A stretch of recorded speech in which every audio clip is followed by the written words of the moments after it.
Good morning to one and all. Today I'm going to talk about federated learning using edge nodes. In fact, in the market there are a lot of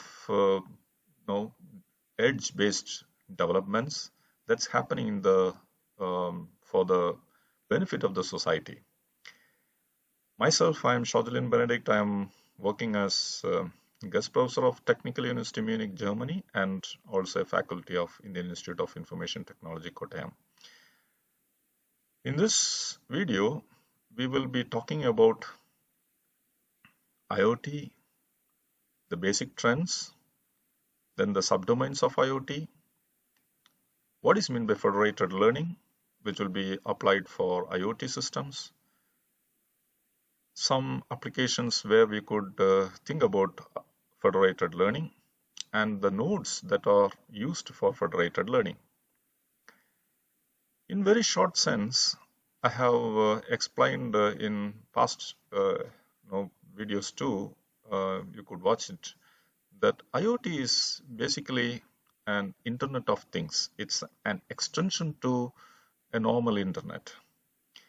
It's a kind of feature Internet where we try to provide Internet to edge nodes or to things or some devices like fan, light bulb and so on to make more intelligent the resources.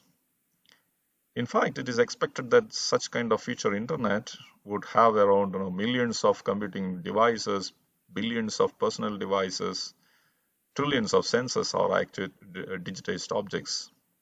Obviously, there are very high feature for bringing out new approaches or innovative solutions in the market.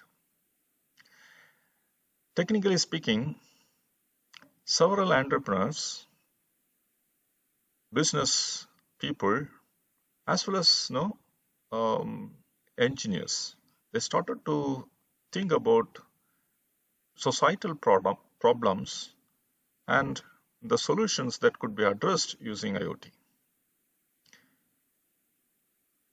Keeping the society more knowledgeable is one of the best option because we get a lot of innovations out of it. With the help of this IoT, with the help of the edge-based solutions, with the help of the learning that is provided in a federated manner, devices will be connected, offices will be connected, coffee houses will be connected, and all will be connected with more intelligence. In fact, the trend of IoT is very huge. You could see here that the number of patents that are filed and that it keeps growing, right? It is continually growing throughout the year. In addition, if you see the publications, the research that's happening in IoT is also gradually growing, and it's almost like exponential growth. This shows the interest that the IoT, the development due to IoT is constantly growing. It is growing in several sectors, not just in computing field. It is not just providing internet and that's it. It's growing in several sectors like agriculture, retail, healthcare, automotive, right? Logistics, manufacturing, and so on. Without fund, nothing will work out. So you can see the fund that has happened from 2019 to 2030, around 1.5 trillion amount, which shows that there is a high potential for making the technology grow and the learning process to grow. In fact, there are several developments and groups or like conferences and like what we see here in this conference. There are so many conferences that keeps people to think about developing new solutions. The global scenario of IoT is also showing that the IoT field in various sectors will keep growing. Smart cities, smart city related projects will not stop because people are really interested to get the best out of those cities.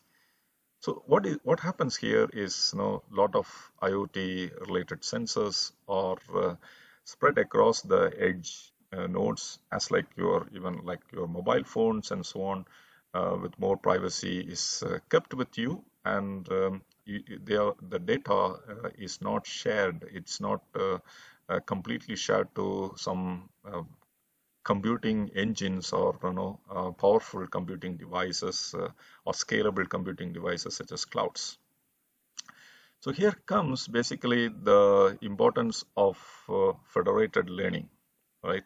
What is federated learning? It is basically the learning process that happens with the help of edge devices, with the help of smaller tiny devices.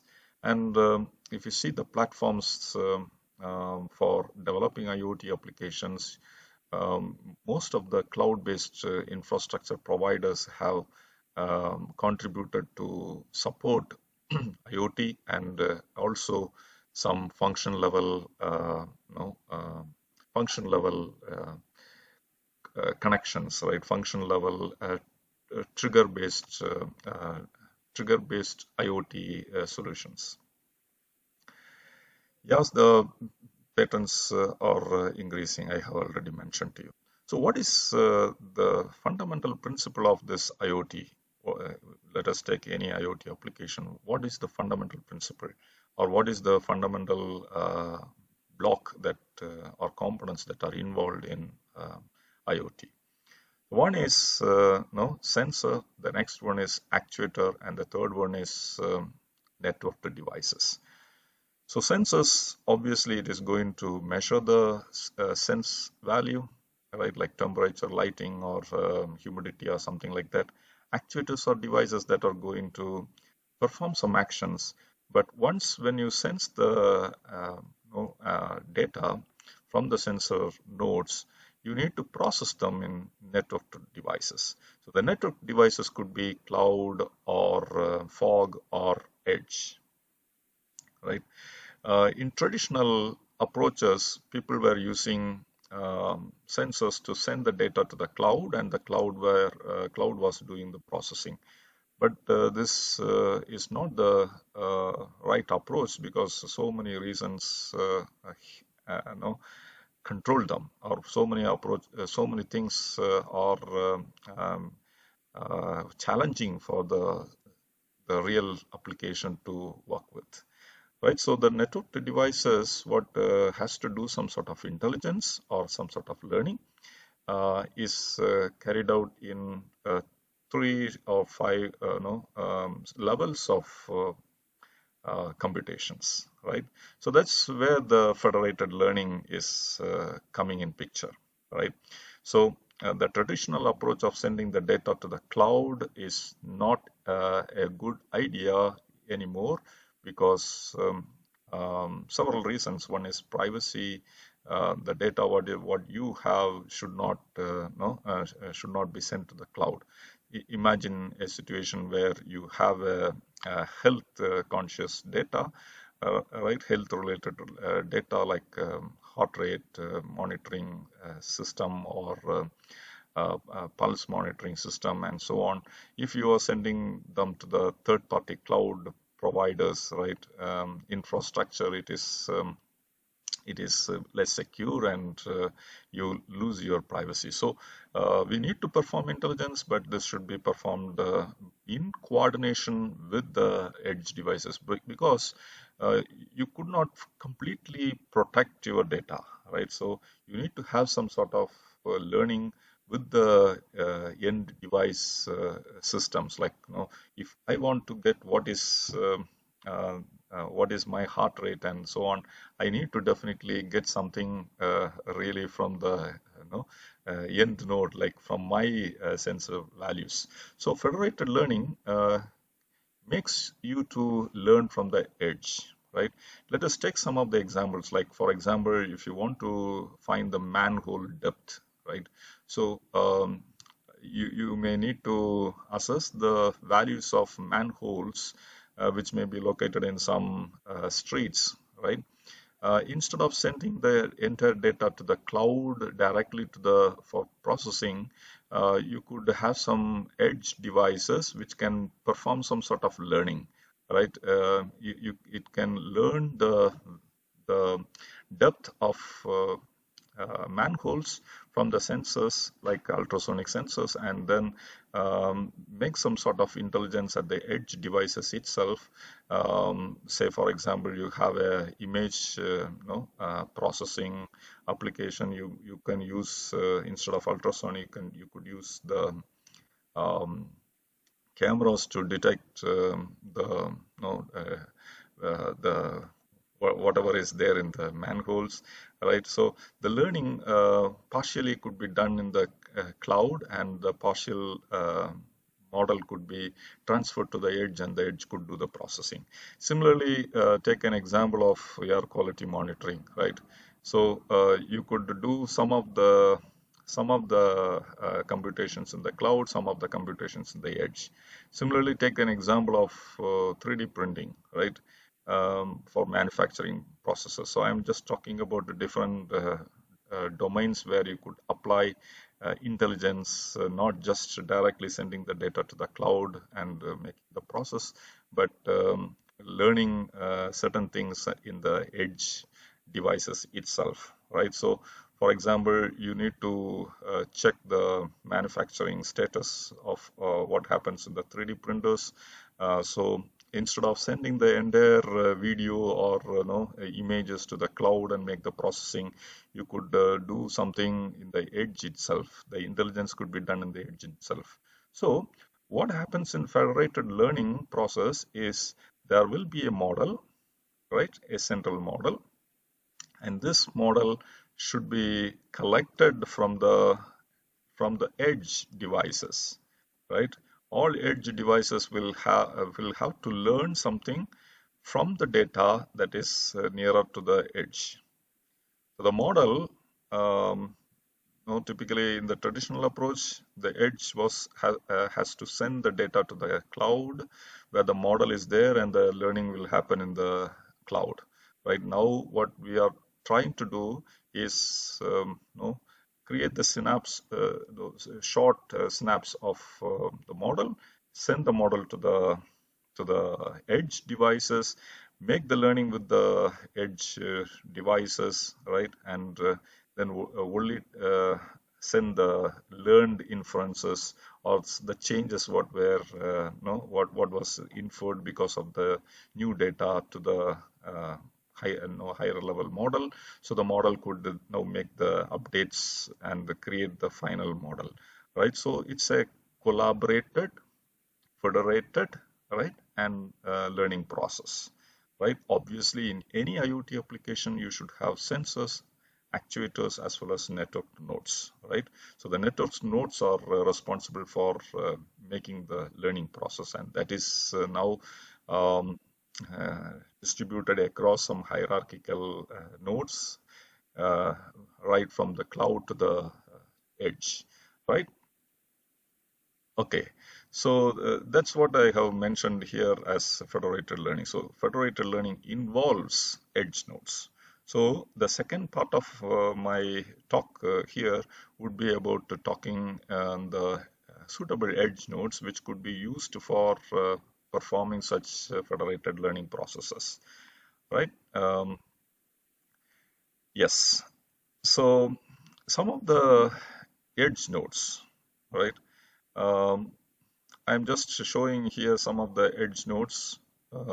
Typically, Arduino boards are not much popularly used for performing such federated learning, but for some small text-based analysis, to some extent, some boards are supporting them, right? But other than that, you have Raspberry Pi, which can do such federated learning process. I mean, get the model and perform the learning from the local data that is available with our edge devices, and ESP32, Coral Dave, GPUs, FPGAs. These are some of the edge devices that are very popularly used for federated learning processes. In fact, in line to explaining all these edge nodes, right, I am just talking about the microcontroller called Arduino board. Most of the other devices are not just microcontrollers, they are microprocessors. Like, for example, Raspberry Pi. But Raspberry Pi Pico is a microcontroller based one. Yeah, Arduino is very cheap actually, and it has support for analog, digital sensors, shields, right? Like you can have some shields to connect to the Ethernet or Bluetooth or Wi-Fi. There are some boards with built-in devices, connectivity support. But as I mentioned, although there are few families of Arduinos like Nano boards, Maker board, and classic family boards for Arduino, they are not very well utilized for performing such edge-based, learning or federated learning processes, because simply because the processing speed is less, and the memory support that Arduino boards have are typically less. But I think Arduino Duo could be used, but most of the time people use the other boards, right? Right. So there are several example boards for Arduino which could be used for edge processing. Most commonly, they combine Arduino sensors connected to Raspberry Pi, and now the Raspberry Pi board could do the learning process, or like federated learning process for the entire model creation. Raspberry Pi is very popularly used once for performing federated learning. Typically, yeah, it was basically started as a development board for school students, right? Because school students were not willing to carry the entire laptop for learning Python programming, right? So they designed this small microprocessor-based one, which is of like pocket-sized, and a cheaper one, and the school students were able to carry them to their schools, right? And there they will have fixed monitors and fixed keyboards and mouse. So at home also they used to have that. So school students need not carry the heavyweight laptops. That was the intention for developing this Raspberry Pi. And later on, now we could use these devices for federated learning purposes. There are several varieties of Raspberry Pi 2, right? Few versions are with microcontroller support, and few are with microprocessor support. And I think if you could notice, you will observe that microprocessor based like Raspberry Pi 3 models are typical candidates for developing federated learning applications, federated learning based IoT applications. Yeah, some of the good examples are already available in the internet that you could use them for designing your or setting up the Raspberry Pi systems, right? What is good that you can see here is the memory is slightly higher. You can use the SD cards of favorable size, right, like 64 GB also, and therefore and also with the sufficient processing speed of Raspberry Pi, you are able to really execute some models, right? It's not the entire model that will be running on cloud, but the portion of the model will be transferred to such devices, and you can perform the federated learning. Well, so other one very well utilized node, edge node, is ESP32. It is also system on chip processor based in China. It is having 32-bit microcontroller with two extensor cores, right? Two cores are there. So again, there are so many variations in these boards, but these boards are also very popularly used for federated learning applications, right? What is good with these boards are that you have the support for over 26 I/O pins, and it has inbuilt Wi-Fi as well as Bluetooth support, which keeps more robust for connectivity and setting up or transferring the models directly to these boards without much hurdles that typically people face, especially when you have boards without attached Wi-Fi Bluetooth. Yeah, the pin diagram shows very clearly that these boards are typically of 2 through 2.5 inches, right? And it's very, very compact than Raspberry Pi. It's very, very short. There are few IDEs that support these boards for development purposes. So if you want to write the federated learning applications, you could do that. Next board, which is slightly different, is Coral Dave. Right? It is also having CPU, GPU, but in addition, Coral Dave has TPUs, okay, tensor processing units. So what is this tensor processing units? This is application-specific integrated circuits, which fits properly for some of the deep learning-based applications or some of the federated learning applications. So comparatively, compared to the other boards, these boards are termed as accelerators, right? Specifically developed for machine learning purposes, right? So it is told like around 4 trillion operations could be performed in 1 second, which is really important for performing federated learning in real time applications, especially for autonomous vehicles and so on. So the sensors from the autonomous vehicles or cars or devices or some image processing applications, you could capture them from the edge, and you create the learning in the edge itself, right, with the model that you get from the cloud. So some software and libraries are used for them, right?